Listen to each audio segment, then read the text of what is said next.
Rasululloh sollallohu alayhi vasallam hali payg'ambar bo'lib yuborilmaslaridan avval muvahhidlardan, ahli tavhidlardan edi. Zayd ibn Amr ibn Nufayl hali Rasululloh payg'ambar bo'lib yuborilmaslaridan avval Ka'baga bir kun suyanib turar edi. Qurayshlilar o'zlarini qaysidir bayramlardan birini nishonlab, erkagi, ayol, yoshi katta eng yaxshi qimmat chiroyli kiyimlarni kiyib, so'yishlik uchun atalgan, butlarga so'yishlikka atalgan qo'ylarni haydab borar edi.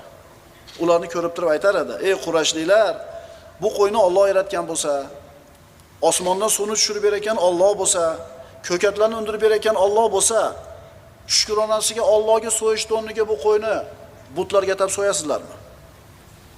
Hali Rasululloh yuborilganlari yo'q, hali islomga da'vat qilingani yo'q.